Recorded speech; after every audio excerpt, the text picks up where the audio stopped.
Hey there, welcome to episode 158 of the Cafe Genius Impresarios audio program. I am your host, Dan Hugo. We are recording this at 9:11 a.m. Pacific Standard Time here in Greater Vegas on this Friday, March 6, 2026. Time does fly. Today's title and topic, Please Come to Vegas. I was almost going to say come to Vegas, please, but either way. Please come to Vegas. If you're not familiar with the Cafe Genius Impresarios audio program, well, first, Cafe Genius is a combination of cafe with two F's, stolen from Cafe Centro. No, inspired by. Cafe Centro was where startups start in San Francisco. It was a cool little coffee shop in South Park, very near the baseball stadium, the baseball park. It's the Oracle Ballpark, I think it is right now. It used to be AT&T Ballpark. Before that, I think it was Pac-Bell Ballpark. I have been to the Cafe Centro several times. It was very nice. It's where Jack Dorsey was working on Twitter way back when. What an adventure since. And it is no longer open, unfortunately. Did not make it all the way through the pandemic. Cafe Centro.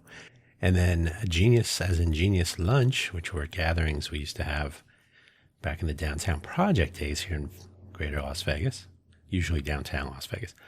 And I needed to form a name for this little effort. And I figured combining these two would be interesting. Cafe Genius and the Impresarios audio program, spelled with two S's, a less common but still correct spelling. Those are the people making it happen, or the stories of.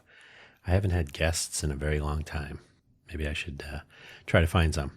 Please come to Vegas. Hopefully, wherever you found this audio program, you're able to locate the episode description, which contains the show notes, including a slightly longer but still brief summary, which I will read. Looks like it's one long sentence and one shorter one. The links for today's audio program include the standard two. Did I mention it's 9:13? To the standard two audio program links, the homepage and the profile links, and then 5 articles or other links relevant to today's episode. So let's get started. Let me pause and get some water. So I'm going to pause real quick and then we'll get started. All right, I'm back. The summary of today's episode found in the show notes. January 2026 tourism and visitor numbers show a decline from January 2025 tourism and visitor numbers, which had shown a decline already from January 2024. So you are going to have to come on down to Vegas as soon as possible and bring all of your friends and their friends. Pause if you're thinking about bringing your startup idea. So yeah, I don't know if I would. I would not move to Vegas to start a company. I think I've said that before, but I'm here already. And as are others, so I celebrate our efforts, but yipes. The links for today's episode, as usual, Cafe Genius homepage, cafe with two F's, cafe, CAFFEGENIUS.org. So I'm the host profile page, linking everything. Buymeacoffee.com/Dan Hugo is 5 years old. I've been posting a workable profile with links to my various efforts since March of 2021. You do not need to spend any money. You don't need to buy me a coffee, literally, but you can. There's also some affiliate links there if you like, things I actually use.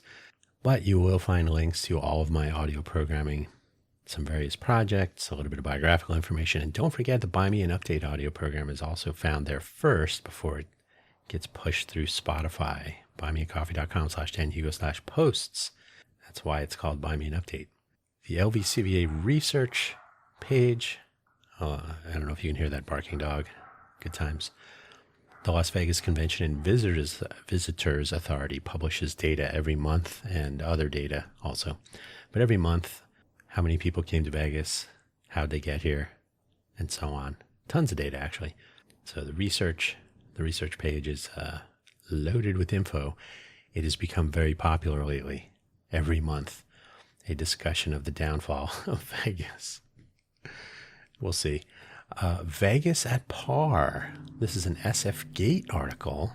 I think it was mentioned here in Vegas very briefly, and I think I talked about it in episode 80, not 82, 152, I think it was. We'll talk about that later. Essentially, and I initially, when I first saw this, I thought they were expanding this program, whoever they is, but it's Circa and the D and the California, same owner. They are accepting Canadian dollars as though they are US dollars. And this is an effort to increase Canadian tourism. Canadian tourism is our number one international visitor population, and it has declined severely because they just don't like Vegas. Or maybe it's the geopolitical and our modern or our current administration's attitude towards Canada. It could be the economy, it's a whole bunch of things. But hey, we'll take your Canadian dollars. Allegedly, it is working. I don't know, but that's an SF Gate article rather than a local media article. So we'll see what you think about that. We're still fabulous, by the way. You can still find, there was a fabulous 5-day sale in September. So I'm linking to that website just in case you do want to come and visit Vegas. Please do. The visitlasvegas.com/deals page. Visit Las Vegas is a part of the Las Vegas Convention and Visitors Authority promotional engine. The key industries page at lvgea.org. That's the Las Vegas Global Economic Alliance, a public-private partnership to, steer the economy, maybe. Who knows? Who knows what they're really doing? The key industries. We've talked about this before, but just so you have it handy. The Startup Ecosystem page. That's a new one at lvgea.org. Yeah, you can check it out if you like. Most of the information on it is questionable. Strap in for some spin from that page. The lvga.org has articles, a guest column from two people running Fund NV, which is part of the Startup NV crime family. And is Las Vegas the next Silicon Valley? Well, we already know it is not. It's sort of comical. The article is very fluffy. But check out those links if you feel like it. They're there for you. Let's get started. The first thing to do is talk about the numbers. So I'm not going to do a deep dive into the research tab, not the monthly summaries anyway. So many people do that. It's ridiculous. The gaming numbers apparently were affected mostly by Baccarat. If Baccarat is removed from the analysis, then gaming revenue is up. So for some reason, Baccarat dragged the numbers down. That kind of stuff. You can find that out there. For most of 2025, and we are off to a similar start for 2026, content creators of all kinds, whether human commentary, humans wandering around the strip, or AI slop rambling on and on, pronouncing Fontainebleau as Fountainebleau, you can always tell right there. There is a lot of pessimism to be found about certain doom and bad visitor experiences and even bad locals experiences. Especially the street wandering creators. They'll go up to people. Oh, are you from Canada? Did you have any trouble getting in? No, it's great. We love Vegas, but that's more rare. Sometimes people will go hunting down. I had a $100 hamburger. This place is awful. They charged me $50 to pick up a bottle of water. I didn't even drink it. These are all anecdotal, but they don't bode well. They don't go over with the world. Like, oh, let's go to Vegas and check out that water. So hopefully they're true accounts, even though they're negative. The LVCVA publishes numbers, and the year-over-year monthly data always gets the attention.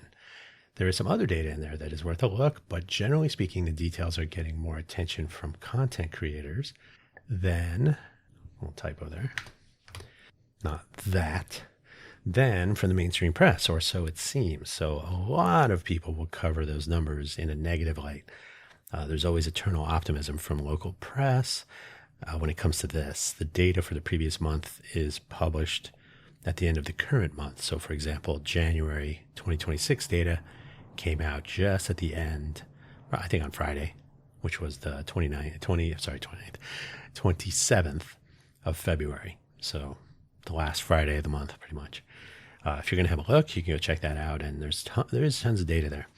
Now, we covered this in a recent episode, 152, in fact, Goodhart Vegas, where we ponder Goodhart's law, which states that when a metric becomes the goal, it ceases to be a good metric. A number of monthly visitors is a metric.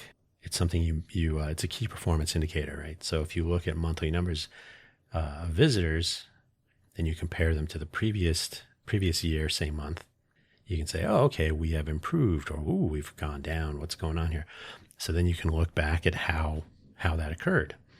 But if your goal is to simply increase the visitor number without actually analyzing the cause for a decline, and the decline could be out of your control. It could be global economy. It could be recession. It could be a war. It could be anything. But if you simply say, well, what are we going to do to get more visitors? Then the visitor metric is not really a metric anymore. So, for example, are the LVCVA published numbers the goal or goals now? The numbers are the big thing to talk about. And while mainstream coverage sort of touches on potential causes of the diminished tourism over the last year, the content, and by the way, they were talking about that in 2025 about the past year also. So it's just been a growing topic of interest. Content creators really lean into those numbers and describe their reason as to why fewer people are headed to Vegas. So everybody has their theories. I tend to agree. I think it's gotten too expensive here for like the masses. We're going to touch on this a little bit, but this is really about how people are making decisions, or how the people making decisions are making them, and what that might mean. Because I've talked about this before also, that I kind of wonder. Well, we talked about this in Coherent and Cohesion. We've talked about it in the OKRs and KPIs of Vegas, or Vegas OKRs and KPIs. So these are recent episodes. The strategy.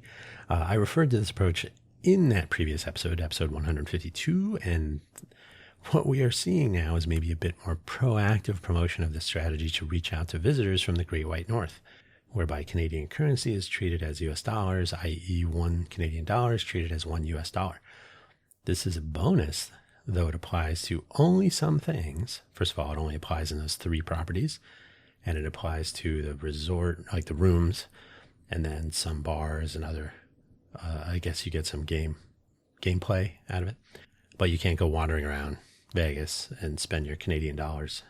It isn't quite free money. So if you skim over that Circa article, so it's, again, the SF Gate article about Circa and the D and California, you will find comments from the Las Vegas mayor, and one should note that the 3 properties offering this Vegas at par offer are in downtown Las Vegas, while the Strip is not in the city of Las Vegas, as you probably know, but maybe you don't.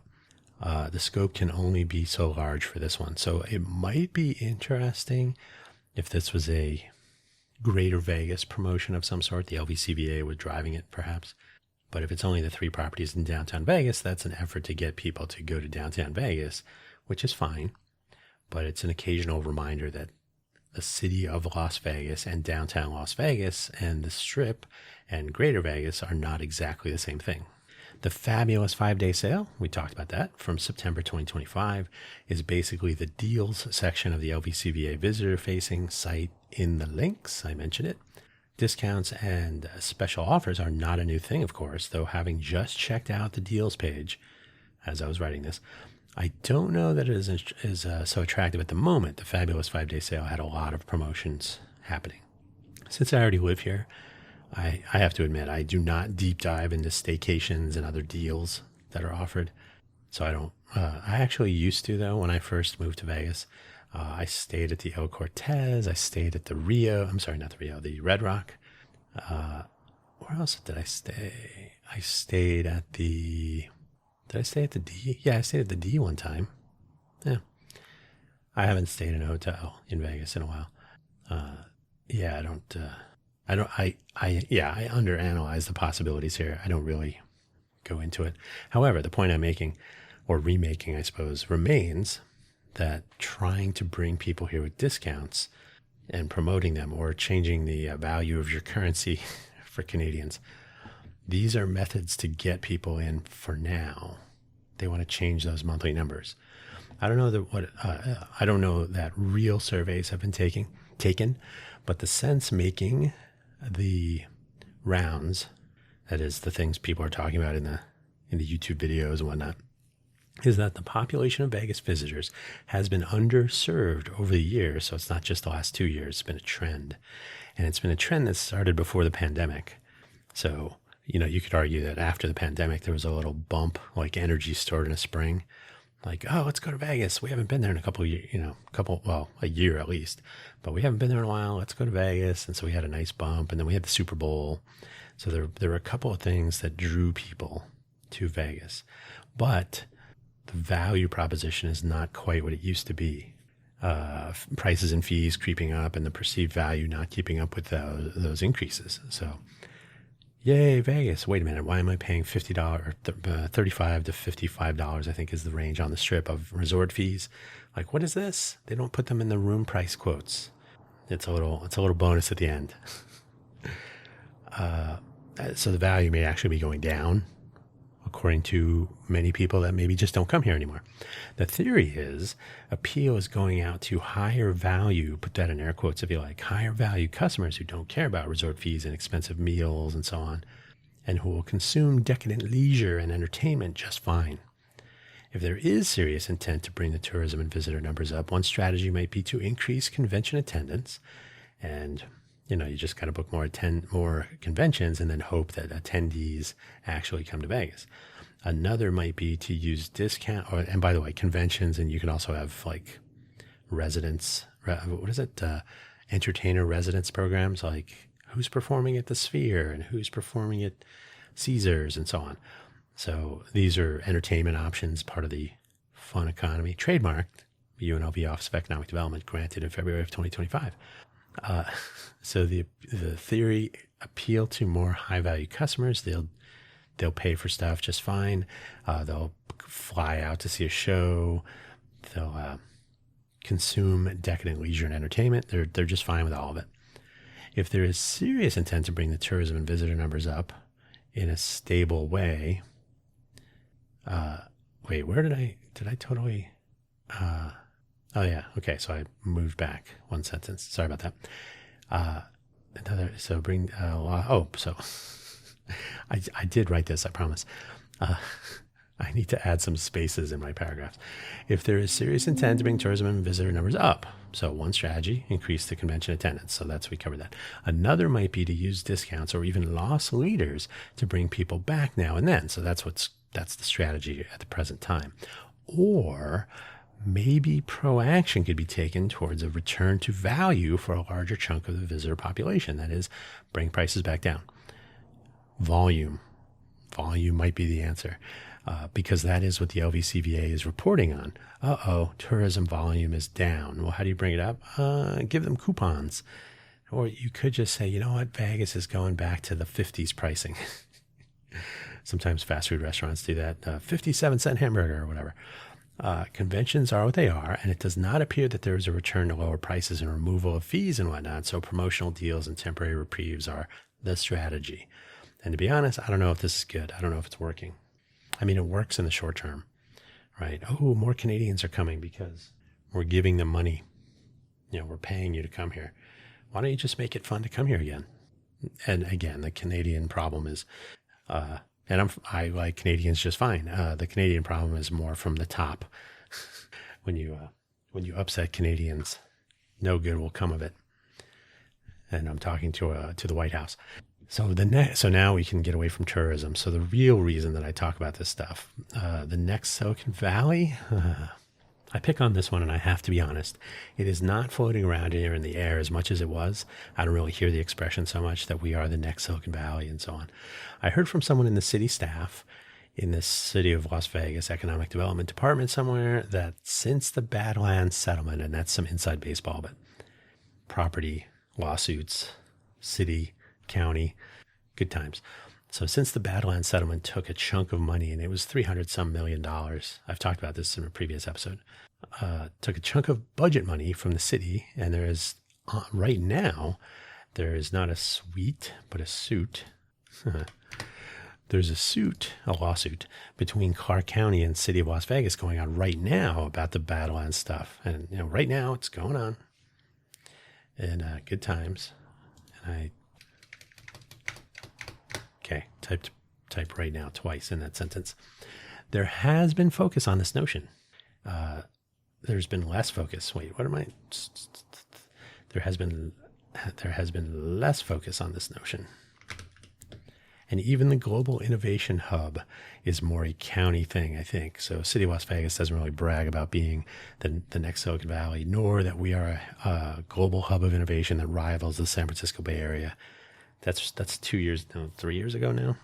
And of course, Hollywood 2.0 is sort of a shoulder shrug after 3 passes through the state legislature did not make it to offer incentive programs and so on to studios and whatnot. I think they're still building a studio in Summerlin, and there will still be a media component of the tech park for UNLV, but we'll see how that unfolds. Got to be honest, Mark Wahlberg, who was really getting behind, move from Hollywood to Vegas. It's Hollywood 2.0. He was a huge advocate for the Hollywood 2.0 tax and other incentives programs to bring more of his colleagues to Vegas. He was living in Summerlin. Of course, there's the Wahlburger restaurants here. I think he made at least one movie somewhere in Nevada. He and his family have moved to Florida. And Dean Cain was the other celebrity. Vegas likes to just make the most of certain characters. So, hey, celebrities like Mark Wahlberg and Dean Cain, because that's the only 2. No, there may be more, but those are the 2 big ones. Dean Cain tried to join ICE. I don't even know how that worked out. So, fun economy for the win. Hollywood 2.0, not so much. I'm not laughing at the current state of affairs. I'm laughing that, ironically, the fun economy, which needed a trademark name, and which is apparently trying to be second-tiered, is just going to win. It's a matter of time and reflection. I mentioned this contemporaneously, both the Startup Week Las Vegas event series, which was in October. It was I think it was 4 days. Was it 4 days then? Or I think it was 4 days. And the Las Vegas edition of Global Entrepreneur Week, which was in November, which unfortunately takes place in the same week as Formula One in November. So, fun economy once again. And neither of these, I think it was Startup Week Las Vegas, or it's Las Vegas Startup Week, something like that. Neither that nor Global Entrepreneur Week in Vegas. And by the way, that is a global event. So you would think you would just get a little mention here or there.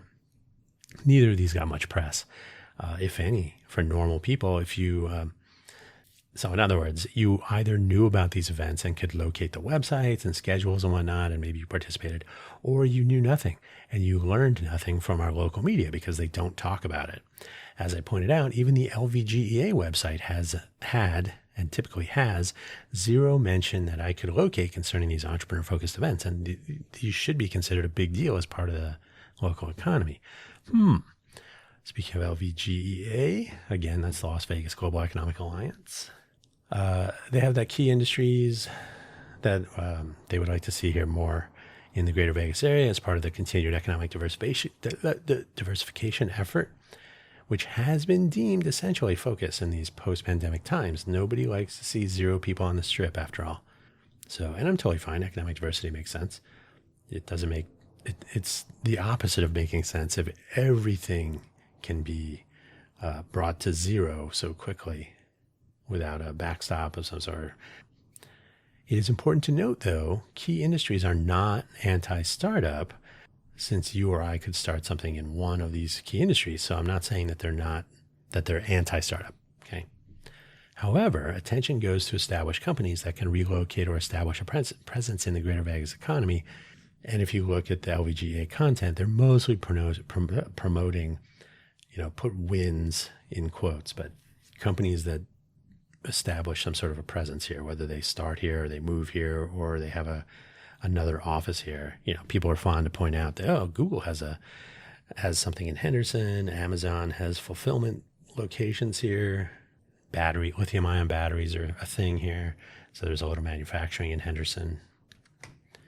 But these are usually companies that have some sort of an infrastructure component, like a building, and then they hire people. Startups don't do either of those things typically for a little while.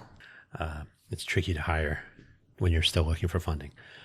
So and by the way, no, I'm not even going to say it. It'll come out someday. Tensor Wave. The bottom of the key industries page, which is linked in the links, used to have a little attention box to bring you to the startup ecosystem page, but that has been replaced with company logos of those wins. It's still there and still showing some not so realistic information about pre-IPO funding ranking. That is the startup ecosystem page, which is also linked. Pre-IPO funding ranking from 2023. It's actually ridiculous. And I've talked about this before, that it's fluff. It looks nice as a headline, but in actuality, not really good, not something to brag about. And that's old news. You could talk about tourism numbers in Vegas from 2019. That's great. Hey, we're the number one whatever from 2019, but it's 2026. Come on. Yeah, so the whole page is fluff, aside from that one mention. The whole thing actually bothers me a little bit. They had a senior vice president role for development of the entrepreneur ecosystem of Greater Vegas. The person that was hired I was not a fan. I'm still not a fan, to be honest. But that person was there for, I think, about 2 years and is now a podcaster instead. So, okay. I don't know if that's telling. The smattering of resources linked at the bottom of this page, the startup ecosystem page. Well, to be honest, it's laughable. Their testimonial quote from a startup relocated to Vegas is from, wait for it, Ben Horowitz of A16Z fame. He is a wealthy person. This is disingenuous. They could have said, hey, wealthy person moves to Vegas. By the way, Ben Horowitz and he and his wife, their foundation, the Horowitz Family Foundation, I think it's called, they sponsor the flock cameras that are installed all over Vegas. So privacy concerns. He's a big fan of using technology to make the city safer, but by donating them, the city, or really probably more the county, doesn't have to report so much. They don't have to be so transparent because it wasn't funded through city budgeting, county budgeting. So yeah, LVMPD and Ben Horowitz together again. And their foundation, did donate, I think it was 11 or 12 Cybertrucks to the Las Vegas Metropolitan Police Department. So yay. Now I will add this in here. And I think I may have mentioned this once or twice, especially in the context of the Genius Roundtable. But it is not a great idea to expect much from non-entrepreneurs when it comes to ecosystem and culture of an area like this one, especially Vegas. Government and its agencies and affiliates can deal with infrastructure and regulations. That's what they're good at. Maybe some grant monies and the like. Okay, fine. That's kind of part of infrastructure, right? They're injecting capital, so access to capital is another of the ecosystem pillars that I talk about frequently. But in the government role, they're essentially enabling the ecosystem a little bit more with infrastructure in the form of cash. The grant monies are usually not based so much on business opportunity, but they're not based on that. But it's really about potential, from what I've gathered. That they have some metrics that they use, probably number of visitors per month or something. But there was some incentive monies for AI-related startups, for example. So they're really looking at industry and how it fits into the overall plans. So anyway, grant monies and whatnot, that's very nice. The thing that these entities can do, though, in my opinion, so LVGEA, the city of Las Vegas, Clark County, the economic development people, and so on, take care of those items and then stay out of the way. We talked about this in the coherence and cohesion episode. In this area, in the Greater Vegas area, these are lacking. And in the episode, it's called cohesive coherence, I think it is, and coherent cohesion. Yeah, there's some work to be done. But there's a study that I talked about in that episode that points to successful cities having these factors, that there's a plan and it all fits together in some way. Not that it has to be tight like Legos, but it does make sense. And in my view, a lack of coherence is a problem. The lack of cohesion, where cohesion would be the consistent messaging, clarity, and transparency. People in Greater Vegas should know that there's this fictitious startup scene and so on.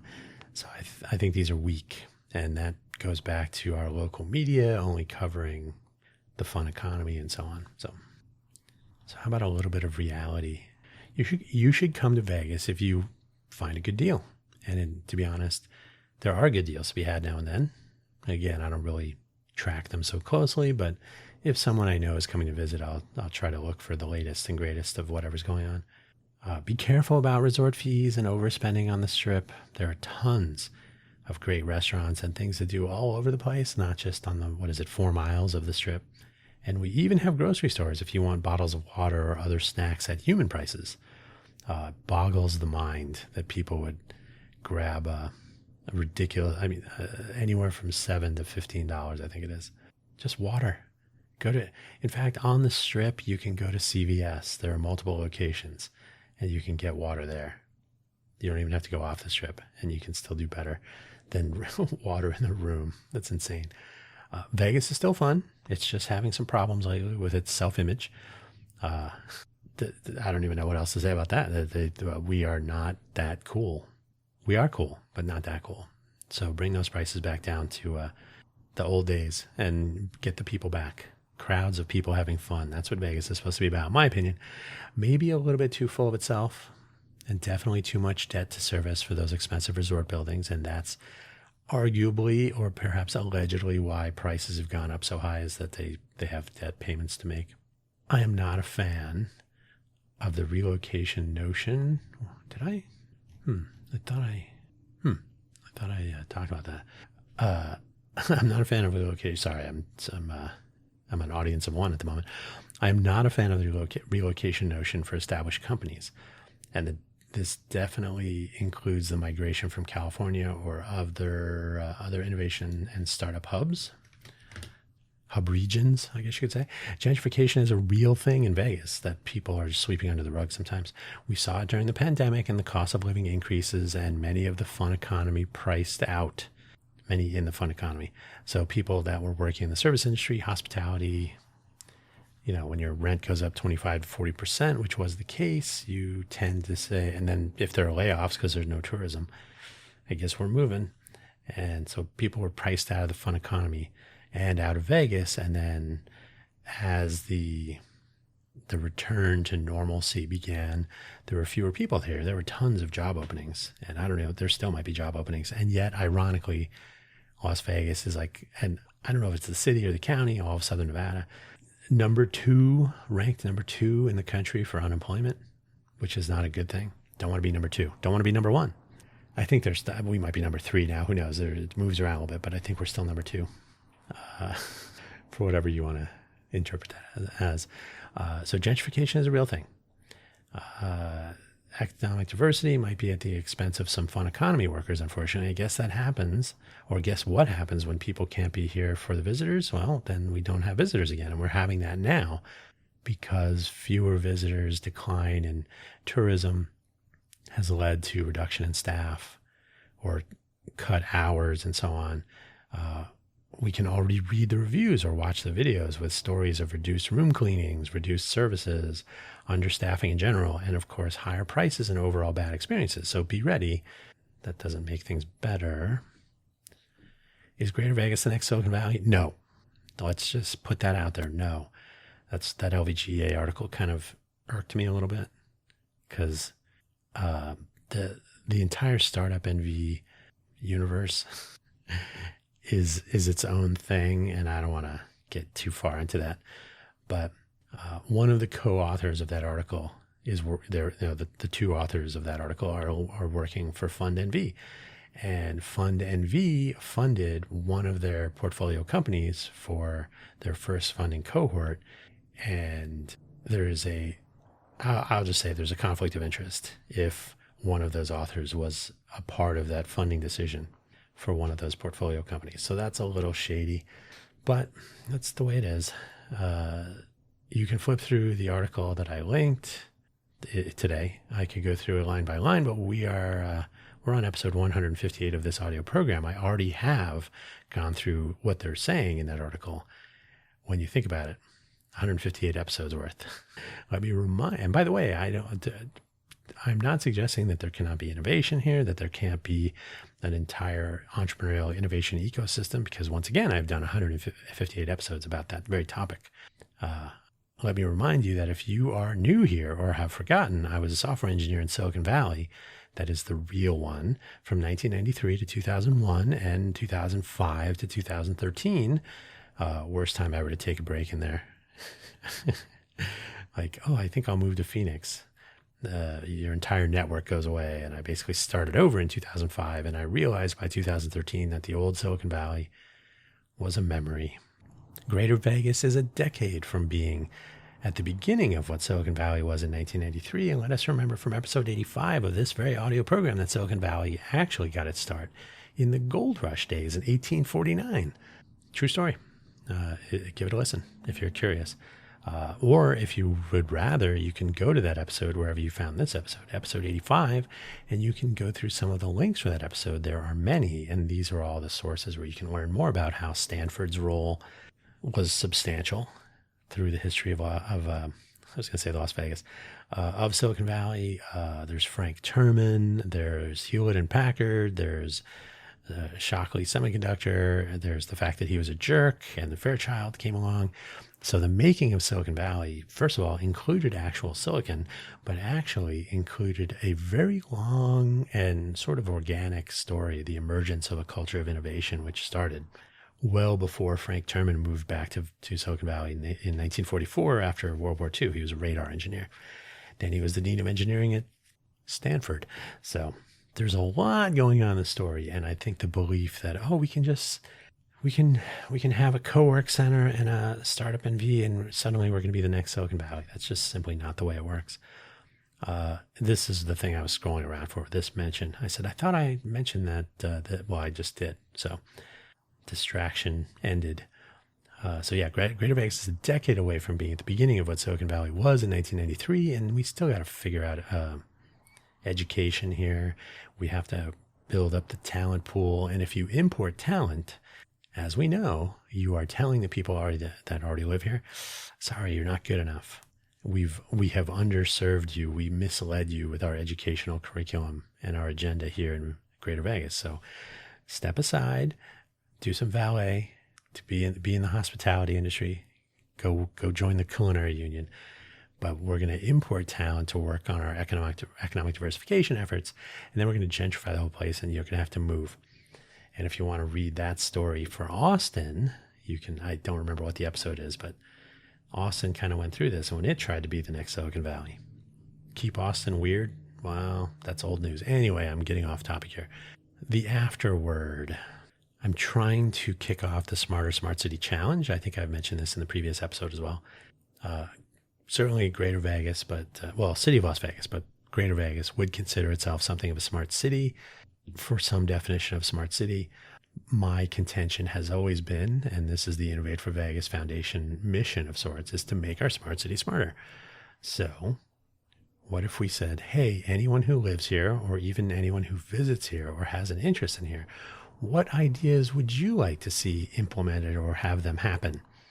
Right? So not a hackathon, although there may be some hackathons along the way, but starting March 1st, which is 6 days ago now, starting March 1st, we open to early adopter, early signups to, hey, why don't you participate in some of the planning of this event? But it will last until January of 2027. So we have plenty of time, famous last words, we have plenty of time for people to participate on their own schedules. I don't want to stay up you don't have to stay up for a hackathon. You're good. So by yourself, with a team of people, maybe it's your neighbors. Hey, we should be able to fix potholes more easily. Okay. Doesn't have to be technology. In fact, it'd be better if it wasn't hanging completely on technology. Remember, there are still people involved. So what would you do to make our smart city smarter? The Smarter Smart City Challenge, right? Zero interest from our local media. Of course, they don't cover things like this. Zero interest from teachers. Now that's going to take some arm twisting maybe, or some pointed concerted efforts. No violence, but some metaphorical arms. Like, hey, remember how you're trying to make the education system of Clark County, the Clark County School District and so on, which does not rank high. Not quite as bad as unemployment numbers, but it's not And by the way, being number 2 is bad. So that's not ranking high. But for education in Southern Nevada, hey, there's always room for improvement. You can always learn more. So why not engage young people with this whole innovation notion and make their ideas into something? So there's a whole collection of ideas attached to this challenge. We'll see what happens. The next Silicon Valley, not going to happen. But let's make a better Vegas. And this might be an element of that to empower the people that live here, enable and encourage them even. Reality, this is the reality. Converting an extraction economy, and we talked about this in a previous episode as well. Nevada is historically an extraction economy, mining over farming, right? There's more lithium and other silver mining than there is agriculture. And that's really a water question and a soil and resources. So it's an ecosystem question. So extraction economy, and that also goes for tourism, gaming, right? Changing to a cultivation economy takes a lot of time. And even if we stick with mining and tourism, assuming the fun economy survives, let's say adding a cultivation economy as part of the diversification effort doesn't just take 20 minutes, right? It doesn't take two. I've lived here for 13 years and I'm still waiting to see when they're going to get started for real. It really hasn't started. So I personally think it's going to take at least 10 years, starting whenever. There is a lot of work to do, and it won't be by people at LVGA or LVCVA or the various agencies and offices talking about this stuff and meeting with their peers to toast the latest LinkedIn posts and whatnot. Yeah, I have my cynical hat on.